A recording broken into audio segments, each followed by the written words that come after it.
नमस्कार दर्शकबिन समय चक्रको नयाँ श्रृङ्खलामा यहाँलाई हार्दिक स्वागत गर्दछु। म विक्रम श्रेष्ठ।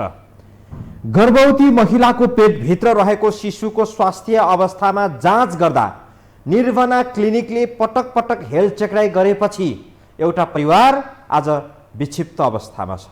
गर्भमै हुँदा पटक पटक जाँच गरिएको मेडिकलको रिपोर्टले बच्चा एकदमै राम्रो भएको र स्वस्थ रहेको भनेर बकैदा लेखेको पत्र, तर बच्चा जन्मिँदा एउटा आँखा नभएको, एउटा किडनी नभएको, मुटुमा प्वाल परेको, मेरुदण्डमा प्वाल परेको, छिद्रै छिद्र भएको बच्चा जन्मिएपछि गुणराज निरौलाको दम्पति पर्नु नपर्नुको पिरमा परेका छन्। यो सब कसरी भयो? यसको अन्तर कुन्तर खोतल्दैछौँ आजको समय चक्रमा। हेर्दा एउटा व्यक्ति विशेषको परिवारमा भएको घटना जस्तो लागे पनि समाजमा नेपालको स्वास्थ्य स्थिति र हेल्थ चक्राईको सचेत जानकारी दिन जरुरी छ भन्ने हामीले ठान्यौँ र सबैभन्दा पहिले घटनाक्रमलाई निहालौँ, हेरौँ, त्यसपछि बाँकी चर्चा गरौँला। उपचारको नाममा सेवाभाव देखाएर क्लिनिक खोली गरिब लुट्ने एउटा क्लिनिकको विषय आज खोतल्दैछौँ, जसको कारण एक दम्पति यति बेला सडकमा आइपुगेका छन्। जावलाखेलमा सञ्चालित निर्भना वेलनेस क्लिनिकको बदनियतका कारण गुणराज निरौला दम्पति घर न घाटको भएका छन्। सरकारी अस्पतालमा काम गर्ने नाम चलेका डाक्टर हायर गरेर यो क्लिनिकले बिरामी जाँच्ने गर्दो रहेछ। यो क्लिनिकमा काठमाडौँको बानेश्वरमा रहेको सिभिल अस्पतालमा कार्यरत गाइनोलोजिस्ट डाक्टर निरशोभा चित्रकारले पनि पार्ट टाइम जागिरको रूपमा काम गर्दिरहेछिन्। महिलाको समस्याको विषयमा बढी दखल राख्ने निरशोभा रहेको जानकारी पाएपछि गुणराजकी श्रीमती एलिसा घोरसाईले पनि आफ्नो पेटमा हुर्कँदै गरेको बच्चाको स्वास्थ्य परीक्षण त्यही क्लिनिकमा गराइन्। गुणराज दम्पतिले 18 देखि 22 हप्तासम्म त्यही पटक पटक एनोमली स्क्यान गराए। एक पटक स्क्यान गरेको 4500 देखि 5000 सम्म तिरेका थिए। क्लिनिकमा एनोमली स्क्यानको काम भने रेडियोलोजिस्ट उमेश श्रेष्ठले गर्दा रहेछन्। 4 पटकसम्म एनोमली स्क्यान गर्दा डाक्टर उमेश र निरशोभाको टिमले गुणराज दम्पतिलाई बच्चाको समस्याको विषयमा कहिले पनि भनेनन्। फगत फलोअपका नाममा स्क्यान गर्न लगाएर उनीहरूले रकम असुलिरहे।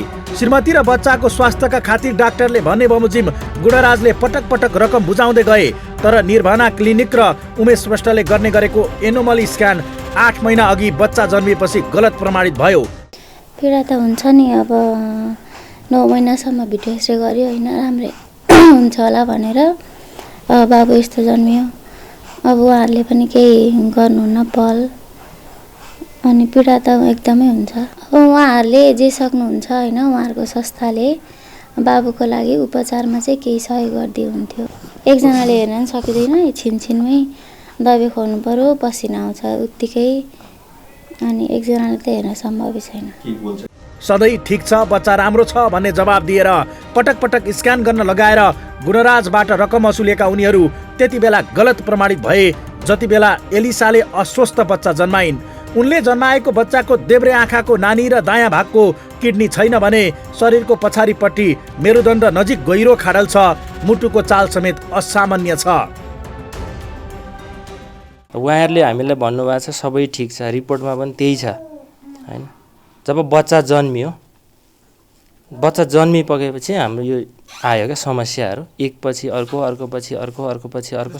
स्वस्थ बच्चा छ, केही समस्या छैन भन्दै गुणराजबाट उच्च बिन्दुमा शुल्क लिनेहरूको भेद बडो विचित्रको छ।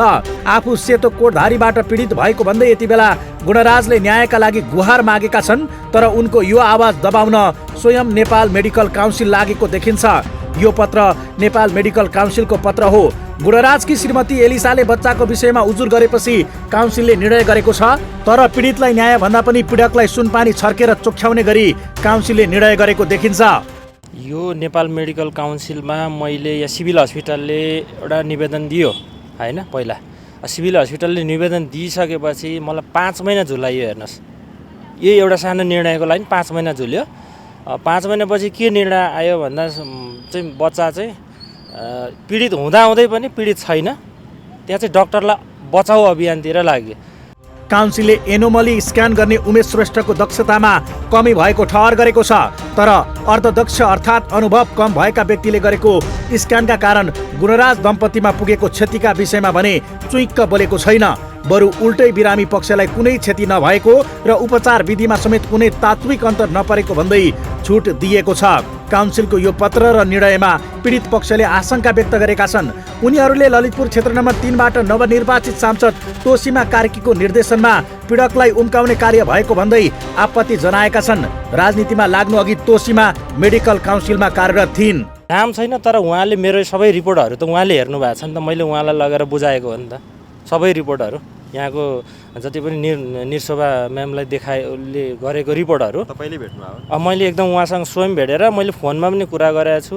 उहाँले वीर हस्पिटलमा मलाई डाक्टर हेन्सन खड्कासँग पनि पठाउनु भएको थियो होइन, त्यो बच्चाको किडनीको लागि। त्यहाँ जाँदा चाहिँ मलाई के कुरा भएको थियो भने डाक्टर हेन्सन खड्काले पैसाको कुरा गर्नुभएको थियो। मलाई भित्र छुट्टै बोलाएर तपाईँको बच्चालाई कतिसम्म डिपोजिट गरेर तपाईँको बच्चाको हुन्छ भन्ने कुरा गर्नुभएको थियो। अनि त्यो खड्का कसरी जोडियो त? त्यो चाहिँ वहीँ तोसीमा कार्कीले पठाउनु भयो क्या मलाई त्यहाँनिर चाहिँ, त्यो किडनीको फाइनलाइज गर्नको लागि। काउन्सिलको द्वैध चरित्रले पनि निरौला दम्पतिको आशंकामा केही बल पुगेको छ।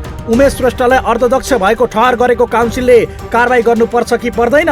अर्धदक्ष ठहर गर्ने अनि वरिष्ठ रेडियोलोजिस्टको निगरानीमा बसी कम्तीमा 10वटा एनोमली स्क्यान तालिम लिएपछि मात्रै फेरि पेटभित्रको बच्चा स्क्यान गर्न दिने भन्ने निर्णयले सबै कुरा पुग्यो त? अनि कम अनुभव भएका उमेश श्रेष्ठको रिपोर्टमा विश्वास गर्दा गुणराज दम्पतिको जिन्दगीमा आइपरेको क्षतिको भागीदार ती उमेश श्रेष्ठ हुनुपर्छ कि पर्दैन? कम अनुभव भएको पनि भन्ने अनि रिपोर्टमा बिरामीलाई क्षति नपुगेको र क्षतिपूर्ति भराउन उचित देखिएन भन्दै शब्दलाई तोडमोड गरेर जवाब पठाउने काउन्सिलको नियतमा पनि संशय पैदा भएको छ। यदि शक्तिको आडमा औँला बाङ्गो पारेर भुइँ मान्छे गुणराज दम्पतिलाई दबाउने कार्य भएको हो भने यो निन्दनीय छ। हामी यो विषयमा निरन्तर खबरदारी गरिरहनेछौँ।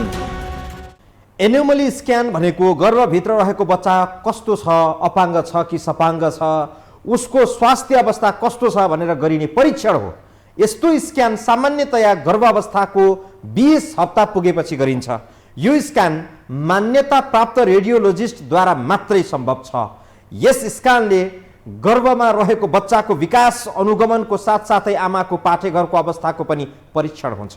यसमा बच्चाको शरीरको विभिन्न अङ्ग प्रत्यङ्ग र भागको स्क्यान गरिन्छ, जस्तै उदाहरणको लागि मस्तिष्क, मेरुदण्ड, मुटु, पेट, हातगोडा, मृगौला आदि इत्यादि।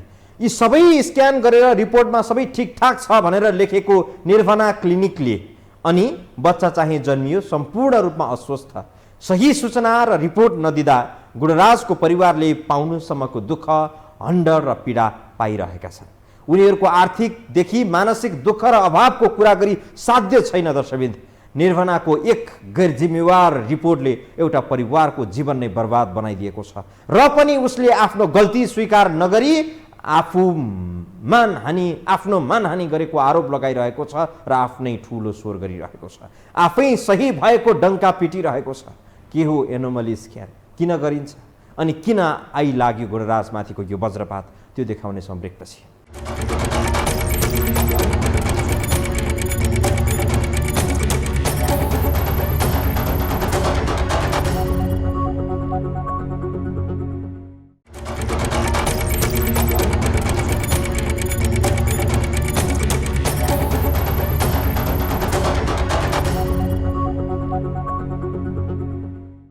निर्भना वेलनेस क्लिनिक आफ्नो कमजोरी स्वीकार गर्न रत्तिभर तयार छैन। ऊ बरु नबोली बस्न सक्छ तर आत्मसमीक्षा गर्न तयार छैन, आत्मआलोचना गर्न तयार छैन। हो, मानिस हो, कहिलेकाहीँ कमजोरी हुन्छ, गल्ती हुन्छ, कहिलेकाहीँ राम्रो गर्न खोज्दै पनि भुल हुन्छ। यसैलाई मानवीय त्रुटि भनिन्छ सायद। तर आफ्नो कमजोरी कबुल गर्नु भनेको अपराध गर्नु सर हो ठानिरहेको छ निर्भना क्लिनिक। कमजोरी नहुँदो हो त नेपाल मेडिकल काउन्सिलले निर्भनाका रेडियोलोजिस्ट उमेश श्रेष्ठलाई अध्यक्ष भनेर किन लेख्यो?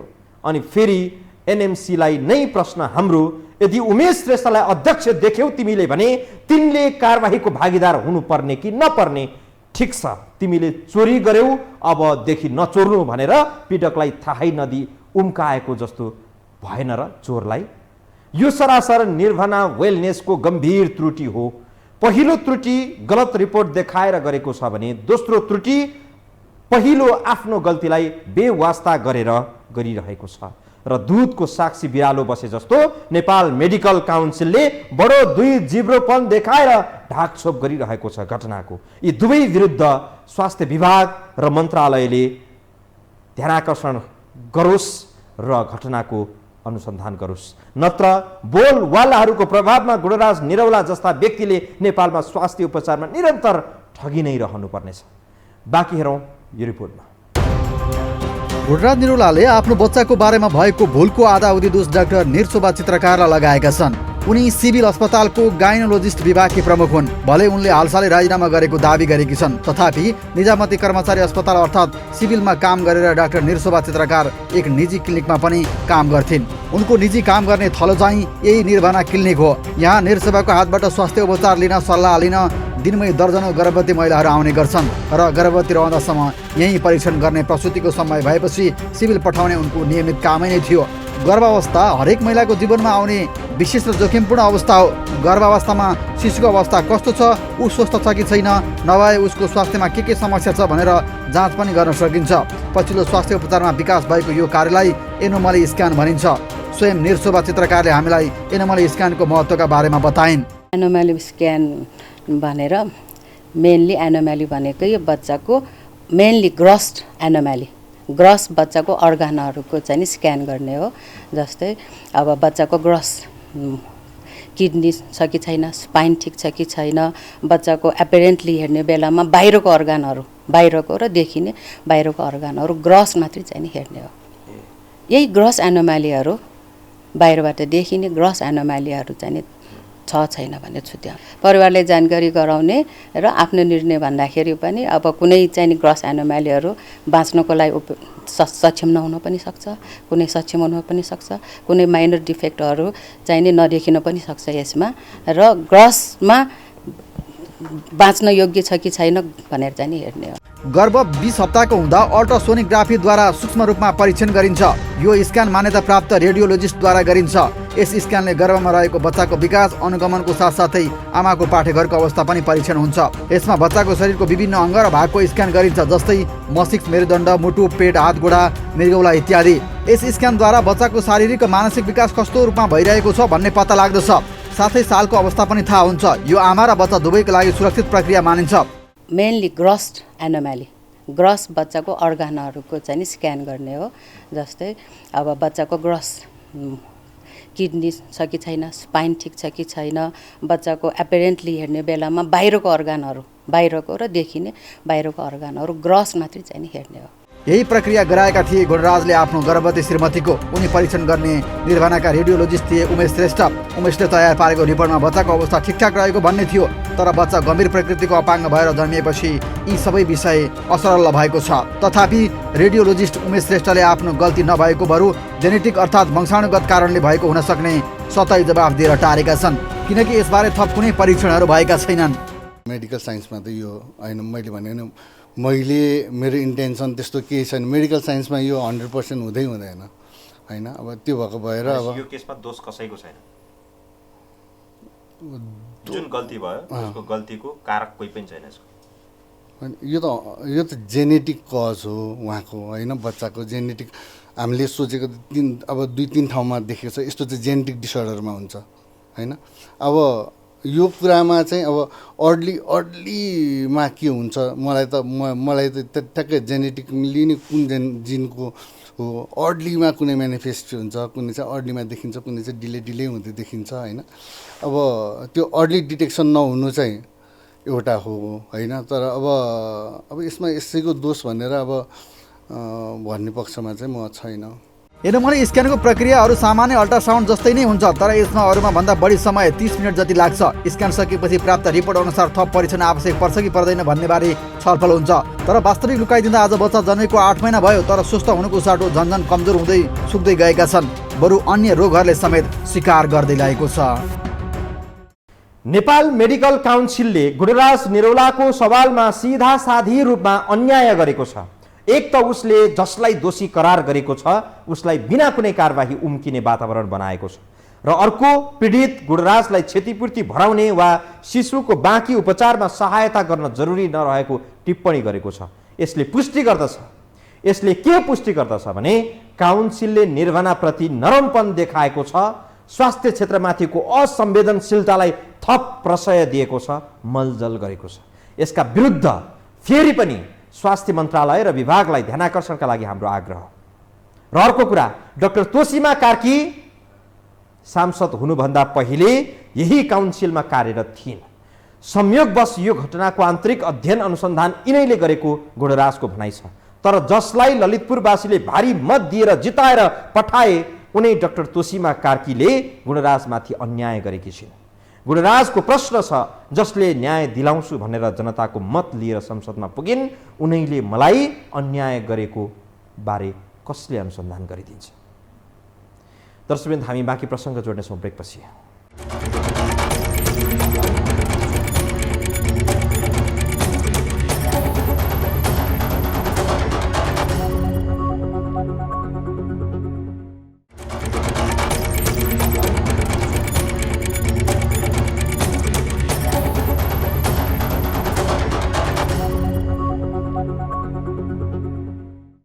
गुणराज निरौलाको आम्दानीको स्रोत छैन।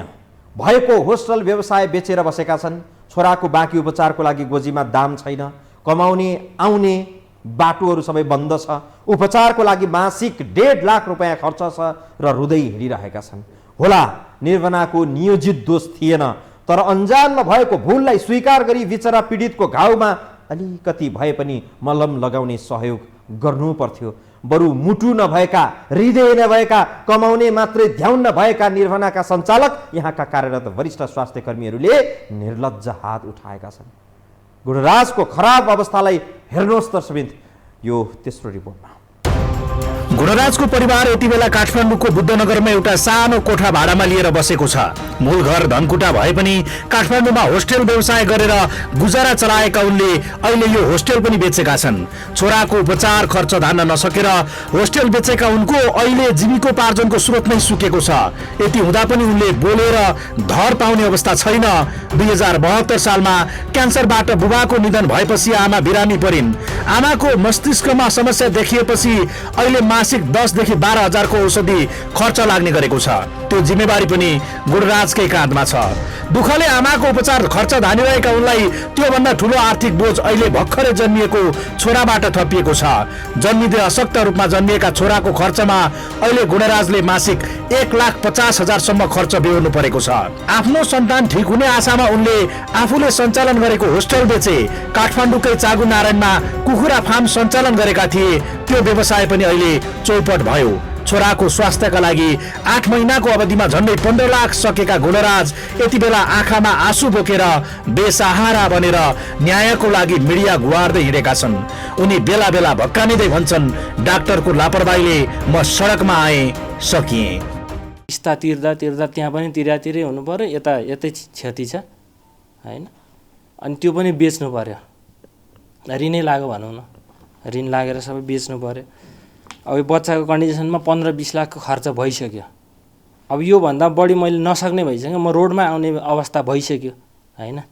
रोडमै आइसक्यो त उहाँलाई त मैले केही त माग्नु पर्यो नि होइन, सक्नेसम्मको। त्यो चाहिँ मैले कोसिस गर्नलाई हजुरहरू समक्ष आएको।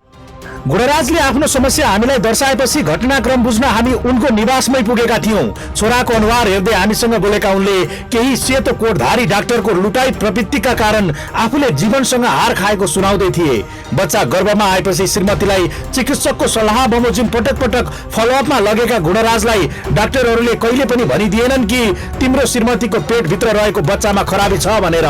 बरु डाक्टरी रिपोर्ट नै बच्चा एकदम स्वस्थ छ, राम्रो छ भन्ने शब्दको विश्वासमा परेका गुणराज यति बेला कठिन घडीमा छन्। अहिले जन्मिएको शिशुमा एकपछि अर्को समस्या देखिएको छ। बच्चाको देब्रे आँखाको नानी र दायाँपट्टिको किडनी छैन। मुटुमा प्वाल परेको छ। पछाडि ढाडमा हड्डी फुस्किएको मेडिकल रिपोर्ट छ। अस्वस्थ बच्चा जन्मिएपछि उनले काठमाडौँका अधिकांश नाम चलेका अस्पतालहरूमा देखाइसकेका छन्, तर लाखौं रुपियाँ सकिँदा पनि बच्चाको स्वास्थ्य भने सुधार भएकै छैन। छोरोको स्वास्थ्यले गुणराज दम्पतिलाई थिलथिलो बनाएको छ। भयभरको व्यवसाय सकियो, पेसा गर्न 1 मिनट बच्चा छोडेर हिँड्न मिल्ने अवस्था छैन। 8 महिनाको अन्तरालमा जीवनमा आएको यो उत्तर चढावले गुणराजको परिवार यति बेला कठिन अक्करमा फसेको छ। घरमा दिने वातावरण म दिन्छु उसलाई होइन, मैले किन एउटा बाबुआमाको नाताले हामीले दिनुपर्ने दिन्छौँ भन्दाखेरि उहाँले के भन्नु, म केही गर्न सक्दिनँ, तपाईँलाई जहाँ जान मन लाग्छ जानुहोस्, जे गर्न मन लाग्छ गर्नुहोस् भन्नुभयो क्या डाक्टरले, निरशोभा चित्रकारले। अब उहाँकै हस्पिटलको कोही डक्टरहरूले चाहिँ होइन उहाँलाई केही हेल्प गर्न सक्नुहुन्छ गर्नुपर्छ भन्नुभएको थियो उहाँहरूलाई म नमन गर्छु होइन। एउटा आमा हो नि त उहाँ त होइन, अझ भर्खरको नि होइन नि 50 वर्ष 60 वर्षको मान्छे त्यस्ता कुरा गर्न नहुने हो होइन। पटक पटक क्लिनिकमा बोलाएर लाखौं रुपियाँ असुलेका चिकित्सक विरुद्ध उनले उजुरी पनि गरे, तर उनको उजुरीमाथि कसैले कान तातो लाएनन्। गुणराज र उनकी श्रीमती आलिसा घोरसाई यति बेला विक्षिप्त छन्।